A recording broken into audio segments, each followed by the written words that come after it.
So let's talk about what is up here. That is the reason why Yango drivers keep on asking where you are, how much it's costing, and where you are going. Very important. And I understand the reason why people post about such is because they want engagement. They know that Yango drivers and their riders are both frustrated because the app is not fair to both parties. So now let's get into it. I'm speaking in the capacity that I've been both a rider and a driver, but I have more rides than I have driven, meaning I understand the app because I've used the first one before it was updated and this one. Let's get into it. As things stand right now, the Yango app only shows the price on the rider's end. So meaning you as a rider, when you order a ride, it will show you how much it's costing, but it won't show the driver. So that's the reason why the driver wants to know, because there are certain distances which are not well calculated. So let's say if you are going to a place and then there are two roads, and then one is shorter than the other, but the longer one is the road which is clear. The app will pick up that one which is short because it's being used by more people, but it's not usable. So the driver will have to drive more kilometers covering for a small price. So that's the reason why they ask, so that they just find out if it's worth it. And then sometimes it's also important to find out where a person is going. You might find that a person is going to places which are not safe, like Chiboria. So if you don't know which place your customer is going to, why are you going to go there? And it's actually costly to go there, going there, finding out, because you can only tell where a person is going and how much the money is being charged upon reaching that site. That's when those things will be known to you. So now it's more costly like that because no one would want to make such losses. Then on another thing, let's talk about GPS. GPS, most of the people in Zambia are using low quality phones like myself. Phones like iTels, Infinix, and these fake iPhones.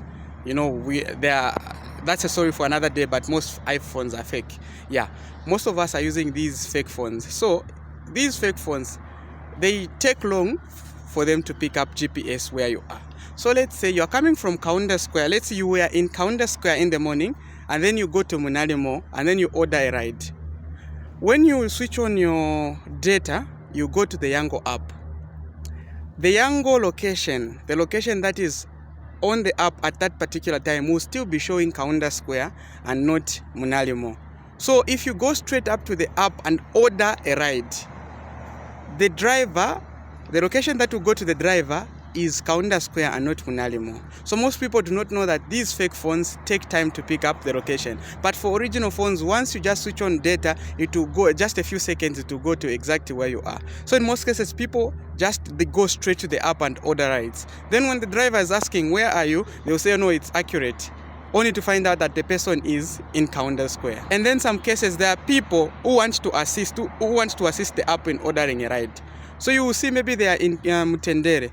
Instead of just going to the app, giving the app time and allowing it to pick up a ride, but they will go to the app and write Mutendere, where it says that where you are, you go and write Mutendere. Please, the app knows what it's doing and GPS works. Just give it enough time and then allow it to pick automatically, to pick exactly where you are. So that's another thing. That's the reason why they ask. And then there are some places like in Ngombe, there are some places where roads are very bad, or roads were bad but they've been worked on. So what happens? Let me give an example. So maybe when you are at Mindstone bus stop, you order a ride, you are going somewhere. You quite alright, when ordering, the ride will show that it's picked up where you are. But after the order is processed, it will go to Ngombe Clinic. So if you're not careful, you will tell the driver that no, the location is accurate, but the location has shifted to a place which is more visible and which has better roads. So it is your duty, after you order the ride, go and double check and make sure that the ride is exactly where you are. So that's also another reason why they ask. It's because sometimes it just goes somewhere else. Then another thing is that sometimes GPS, just like any other thing, is messed up. You order a ride and then it will just go somewhere else. So it's just important that drivers ask. So going forward, the only way we can help each other in making sure that the driver is happy and the client is happy is by understanding the country we are living in. Our country, Zambia, has low networks, the services are low, and we are using poor quality phones. So in order for us to save each other without stepping on each other's toes, there's a need for all of us to understand the correct thing and the right thing. So what are we supposed to do on the part of riders? As riders, let's make sure that we cooperate with the drivers. Also on the driver's end, it's very important to make your customer comfortable. Do not just pick up a ride, call a customer, and then just find trouble. Customer service is very important.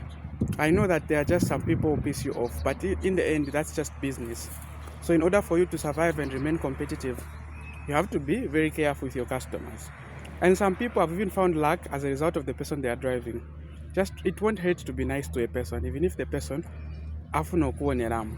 So that's how it is. And it's very surprising that I'm a person who understands very well how GPS operates, because I have worked as a driver and I have more rides than I have worked as a driver. But you find that there are just some people, some drivers who are just very difficult to understand. Those people who would want to misunderstand you. You're trying to give me them correct directions or anything, but they're just, trying their level best to misunderstand you. They're just those people. But anyways, I don't mind them because I do not allow anyone to destroy my day. So that's just how it is. So the whole confusion on Yango, it's with the app and not with the drivers or with the passengers. So it's just very important that we understand each other and see how best we can help each other. And most people even complain about these things, like especially the pricing and everything. I don't know where they live. For me, what I do is that when I order a ride, then a driver accepts, so there's a driver has been assigned to my ride. I send all the information to my driver. I will send my destination, my pickup point, and the money that's showing, because I don't like such questions. The driver will decide whether he wants to pick me or not. He will call me and say, okay, I've seen where you are. I don't think I can manage to come there. I'll cut the order and I'll cancel the order and order another one. I don't want anyone to waste my time. So that's what I do. I send them all the details. But if you have enough time, you can continue arguing with Yango Drivers.